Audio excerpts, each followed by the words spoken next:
A very good morning. You're watching Rajya Sabha television. I'm Smriti Rastogi with breakfast news. In the next 30 minutes, we will get you all the news from national, international, business and sports front. But before that, a quick look at the top headlines. 3 militants killed in encounter in Budgam in Jammu and Kashmir. Arms and ammunition recovered after encounter that began on Tuesday evening.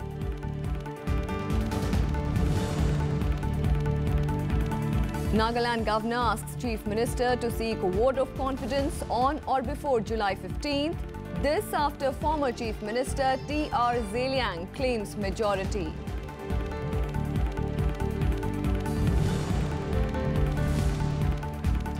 US and Qatar signed deal to fight terrorism. This amidst Doha's month-long standoff with Western allied Arab states.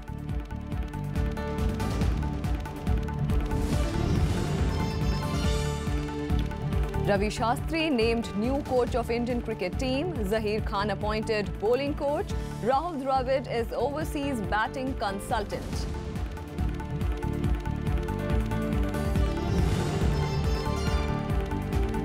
And Williams, Konta, Muguruza and Rybarikova reach semi-finals of the women's singles at the Wimbledon. Men's singles quarter-finals to be played today. Three terrorists have been killed by security forces near Budgam in Jammu and Kashmir. The terrorists were killed after a search and cordon operation turned into an encounter last evening. Arms and ammunition have been recovered from the militants. Security forces launched a cordon and search operation in Redberg area of Budgam after receiving specific intelligence inputs about the presence of militants in the area. The search operation turned into an encounter as the security forces were fired upon by militants. Security has been tightened following Monday's attack on Amarnath pilgrims in which 7 people were killed in Anantnag in Kashmir. But the attack did not deter a fresh batch of devotees to leave for the holy shrine. Jammu and Kashmir Chief Minister Mehbooba Mufti called an emergency meeting of a cabinet to review the security situation across the valley. Opposition parties attacked the Modi government, calling it a security lapse. The IG of Jammu and Kashmir Police said that terror outfit Lashkar-e-Taiba was involved in the attack. Undeterred by the attack on Amarnath pilgrims, hundreds of devotees on Tuesday set off for the cave shrine amid increased security. 7 pilgrims were killed and 19 others were injured in a terrorist attack in Kashmir's Anantnag district on Monday night. In the wake of the attack, security has been beefed up along all routes leading to Anantnag and Gandarbal districts. An investigation into the attack is underway. मैं दिल्ली से आई हूँ. कल दर्शन हुआ, इतना अच्छा दर्शन थे. तो जब श्रीनगर पहुँची हूँ तब ये हादसा हुए. तब भी मैंने हौसला मैं सबको जितना भी लोग मिले यहाँ सबको बोल रही थी. जोरदार से गए हैं लोग. बोले भारत माता की जय. मैं असम से आया हूँ. कोई डर नहीं क्योंकि हम लोग को इंडियन आर्मी इतना स्ट्रांग है. सारे पहाड़ों में पूरा हम लोग को लिए गार्ड दे के रखा है. कोई डर नहीं है. All this is a matter of investigation. It is being investigated by the Jammu and Kashmir police and soon we'll know how it all happened. Militant attack on Amarnath pilgrim is not just an attack of particular section, but on the economy of Kashmir. Any reduction in number of yatris will adversely affect local economy. Jammu and Kashmir Chief Minister Mehbooba Mufti also held an emergency meeting to review the security situation across the state. The state government has announced 6 lakh rupees compensation for the kin of those killed and 2 lakh rupees for the injured. इससे बड़ा सानिया कोई हो नहीं सकता. मेरे पास अल्फाज नहीं इसको कंडेम करने के लिए. और मैं उम्मीद करती हूँ हमारे सिक्योरिटी फोर्सेस और पुलिस के लोग जो भी इसमें मुलव्वस होंगे उनको जल्द से जल्द पकड़ के उनको कड़ी से कड़ी सजा देंगे और तब तक वो चैन से नहीं बैठेंगे. Home Minister Rajnath Singh also held a security review meeting at his residence in Delhi. Later, National Security Advisor Ajit Doval briefed Prime Minister Narendra Modi on the situation in Kashmir. घटना बहुत ही दुर्भाग्यपूर्ण थी, दुखद रही है, लेकिन मैं अभिनंदन करना चाहता हूं, सैल्यूट करना चाहता हूं अपने कश्मीर के बहनों भाइयों का कि कश्मीर के समाज के हर सेक्शन ने कल अमरनाथ तीर्थ यात्रियों के ऊपर जो कायराना हमला हुआ है उसको कंडेम किया है.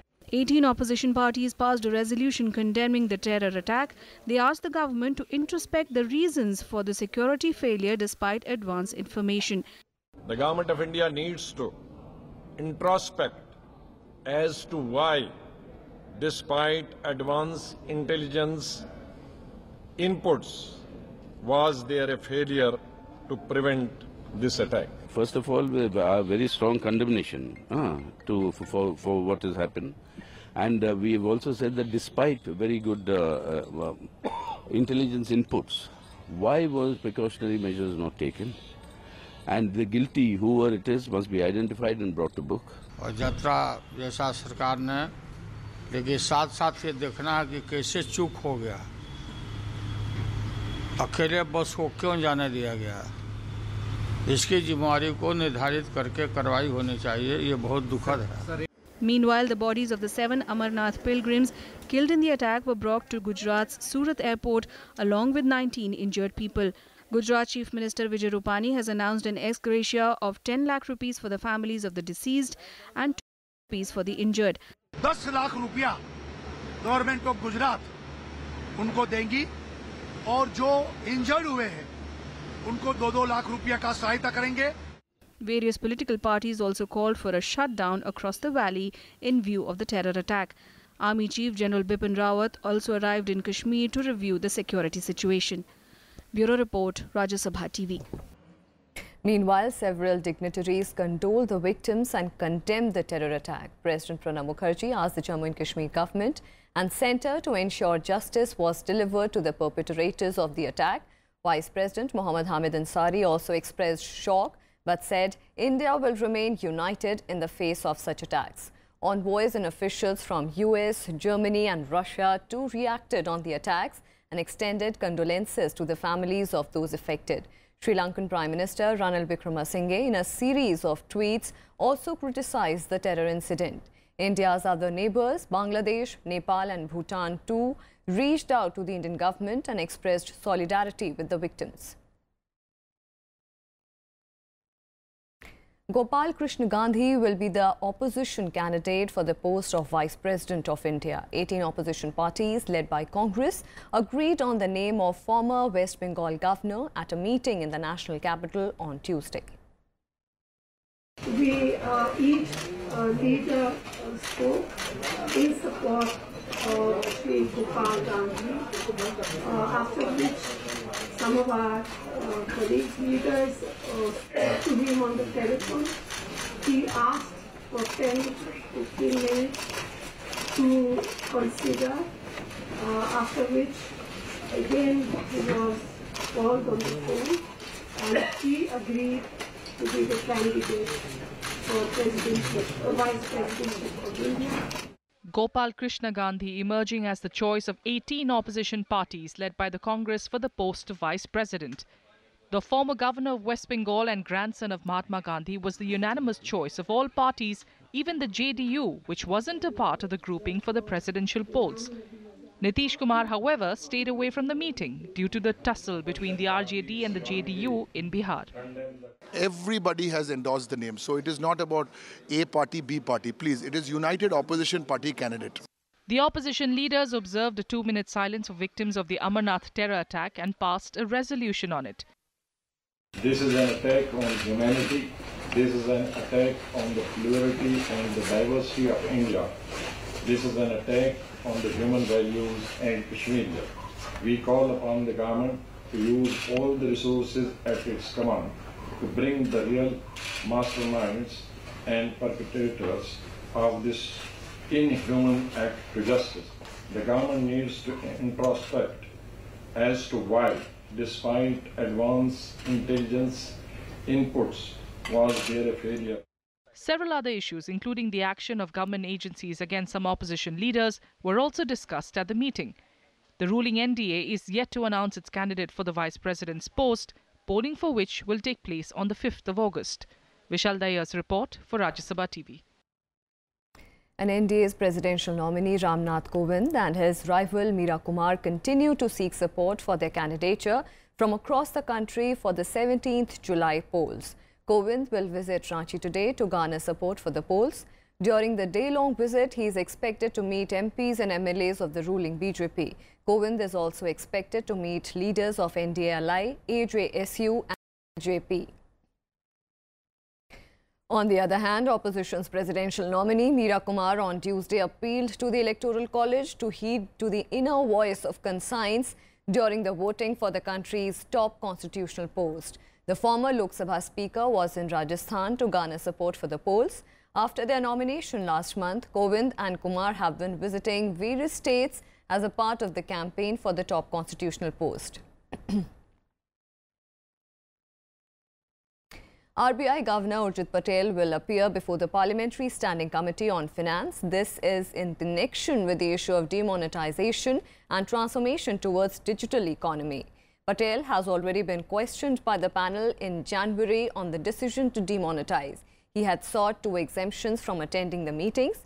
He is expected to appear before the panel to respond to clarifications from the members on a wide range of issues related to the decision. Members plan to ask the RBI chief questions regarding the top bank's preparedness for digital transition and how much money has come back into the system after the November 8th decision to place the existing currency note of 1,000 and 500 rupees. The panel is headed by Congress MP Virappa Moily. The JDU has asked Bihar Deputy Chief Minister and Lalu Yadav's son Tejasvi Yadav to come out with facts in public against accusations against him by the CBI. Chairing a crucial meeting of JDU legislators, ex-legislators, office bearers and district chiefs, Bihar Chief Minister Nitish Kumar was quoted as saying that his party knows how to follow coalition dharma and also making political sacrifices. The JDU will meet again in 4 days' time to take a final decision. However, the RJD says Tejasvi Yadav has done nothing wrong and so will not resign. The BJP, which has offered outside support to the Nitish Kumar government in case it wants to cut ties with the RJD, said that JDU's stance was as good as an ultimatum and that Tejasvi Yadav and his father Lalu Yadav must respond. जनता का वह जनादेश है, हम उसका पालन करना जानते हैं, लेकिन हम यह उम्मीद जरूर करते हैं कि अगर आरोप लगा है तो तथ्यों का विवरण जनता के बीच पेश किया जाना ये जनमानस की अपेक्षा है और हम उम्मीद करते हैं कि ऐसा होगा। अभी तो सुन के पक्ष विपक्ष का जो उचित निर्णय होगा मुख्यमंत्री यादव को और समय देंगे, मतलब लालू परिवार को और समय दिया जाएगा। 4 दिन के बाद कुछ फैसला सुनाएगा। तेजस्वी प्रसाद यादव जी का कार्य डिप्टी चीफ मिनिस्टर के रूप में, भवन निर्माण मंत्री के रूप में, पथ निर्माण मंत्री के रूप में अति संतोषजनक और सराहनीय रहा है और कहीं भी इस अवधि में कोई आरोप इन पर नहीं लगा है, इसलिए इनके रिजाइनेशन का कहीं कोई प्रश्न ही नहीं उठता है। एक प्रकार का जनता दल ने राजद को अल्टीमेटम दे दिया है, आप जवाब दीजिए। तो तेजस्वी यादव और लालू यादव जवाब दें, इस 3 एकड़ जमीन के हम मालिक कैसे बन गए। And with that, we'll head into a very short break. More news and updates on the other side. Stay with us.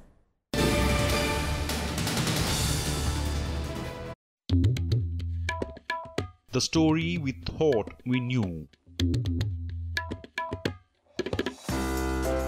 The story of magnificence.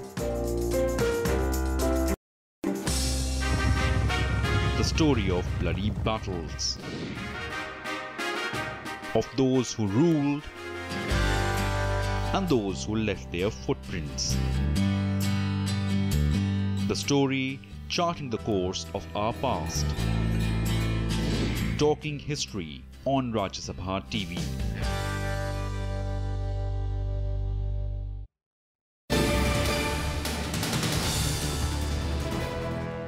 Welcome back. India on Tuesday played down the ongoing border tension with China, with Foreign Secretary S. Jaishankar saying that both countries had handled such issues in the past, underlining that this was not the first time that China and India had border differences. Jaishankar said there was no reason that the 2 countries won't be able to handle the issue this time. He, however, emphasized that both the countries should approach each other with maturity. Foreign Secretary made the comments at a lecture commemorating the 25th anniversary of the India-ASEAN relations in Singapore. China and India have been engaged in a standoff in Dokala area near the Bhutan Tri-Junction for over 3 weeks. China has defended its construction of road in the area, saying that it comes under their territory. Beijing has also asked India to pull back its troops for any talks to take place. But the fact is that today, India-China relations are really multifaceted. Last month, when the leaders of the two countries met in Astana, they reached consensus on 2 points. One, that at a time of global uncertainty, India-China relations are a factor of stability. And two, in their relationship, India and China must not allow differences to become disputes. This consensus underlines the strategic maturity with which the two countries must continue to approach each other. On to some more news. Nagaland Chief Minister Surtsogele Lesitsu has claimed that despite the leadership crisis, there is no split in the ruling Nagaland People's Front. On Tuesday, Lesitsu filed papers for the July 29th by-elections to Northern Angami seat. On the dissent group's accusations of him being too ambitious and greedy for power to contest the by-elections, he said it was not about being ambitious, but it was for the sake of government and party leaders. Meanwhile, Governor P.B. Acharya directed the Chief Minister to seek a vote of confidence in the Assembly on or before July 15th. The directive came after former Chief Minister T.R. Zeliang staked claim to form the new government. Zeliang is claiming support of 41 of the 59 MLAs in the Assembly. In the present Assembly, the NPF has 47 members and BJP 4 and Independents 8. And as the situation continues to be grim in the Darjeeling Hills, leaders of the Gorkha Janmukti Morcha and other parties have threatened to start a fast unto death from July 15th to press their demand for a separate state. The decision came after the all-party meeting. The newly formed Gorkhaland Movement Coordination Committee has also decided to give the deadline of July 14th to step down from their post. The 30-member committee headed by the Gorkha Janmukti Morcha is demanding a CBI inquiry into all the incidents of violence and the alleged killing of the 7 GJM supporters in the alleged police firing. West Bengal Chief Minister Mamata Banerjee has asked them not to play with fire and help in return of peace in the region. She has blamed the BJP-led government at the center of the impasse in Darjeeling. Darjeeling has been reeling under violence since 27 days. आज का GMC meeting में ये तय हो गया कि 15 जुलाई सुबह 11 बजे दार्जिलिंग का चौरस्ता मॉल में हम लोग सभी पार्टी का एक लीडर वहां पर फास्ट ऑन टू डेथ में हंगर स्ट्राइक जाएगा, आमरण till death for the cause of Gorkhaland. जो एलिगेशन हमारा ऊपर में लगा दिया कि कोई आउटफिट के साथ लिंक है और चाइना का साथ में है, ये नेपाल का साथ में, तो गवर्नमेंट ऑफ इंडिया इसको देखे। And on to the latest from the weather news. Heavy rains for the past 4 days have triggered landslides and flash floods in various parts of Assam and Arunachal Pradesh. In Assam, the situation has become critical as several rivers have risen above the danger level. New areas have submerged at Majoli and Lakhimpur districts. 6 more people have been killed, taking the death toll to 39. Over 14 lakh people have been affected across 23 districts. Over 1 lakh hectare crop area is also reeling underwater. While in Arunachal Pradesh, 14 people have died in a massive landslide triggered by heavy rains in Papumpari district.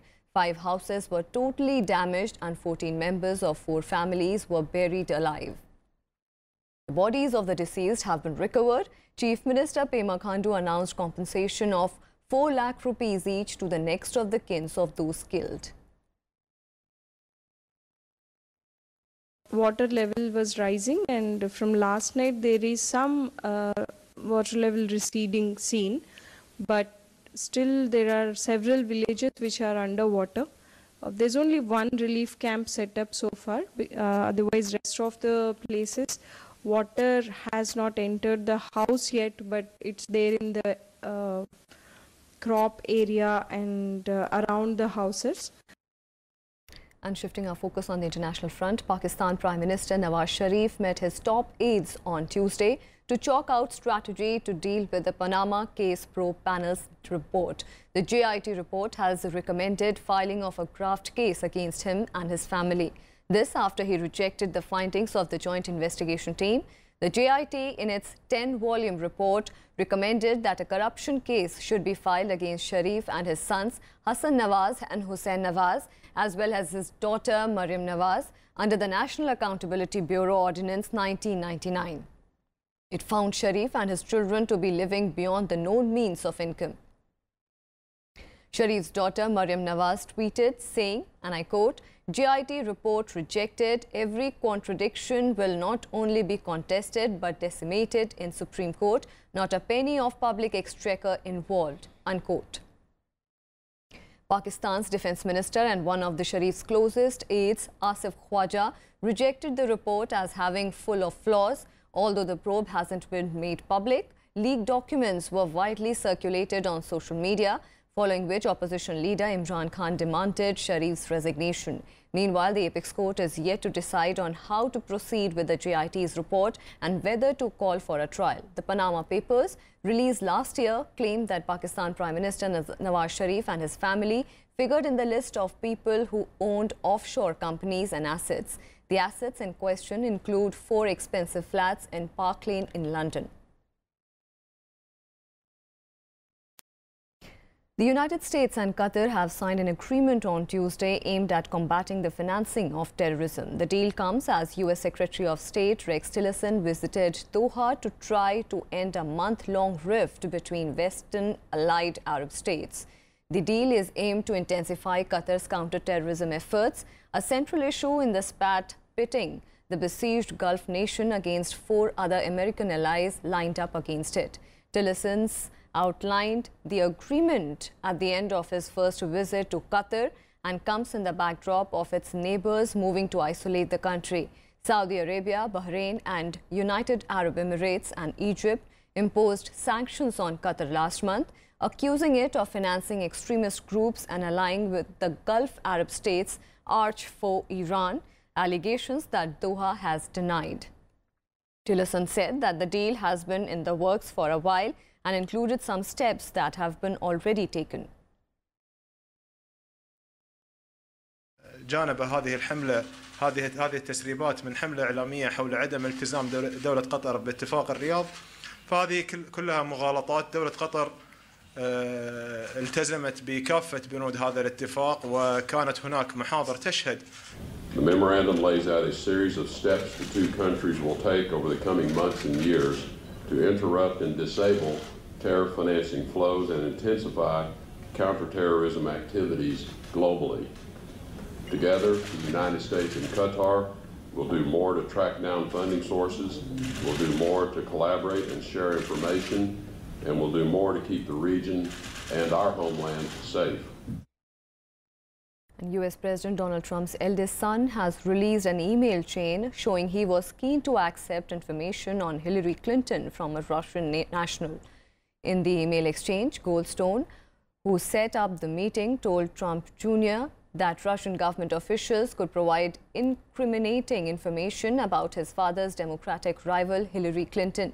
The emails, which Trump Jr. released on Twitter, showed Trump Jr. welcomed the information and accepted a meeting with Russian attorney.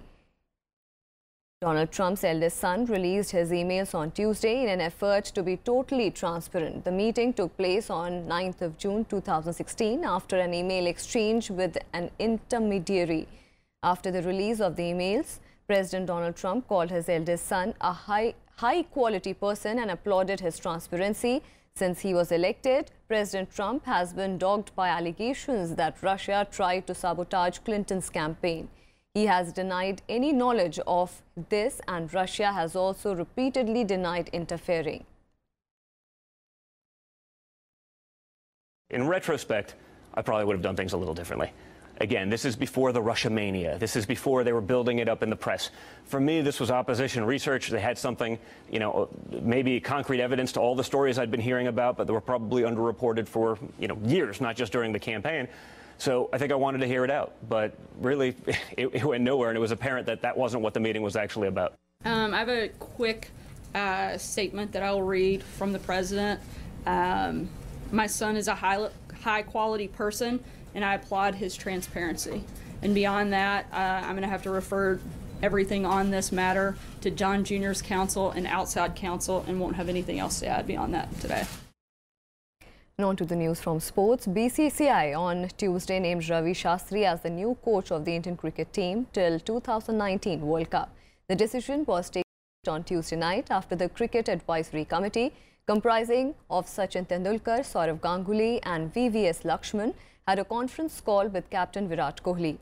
It will be Shastri's third stint with the national team.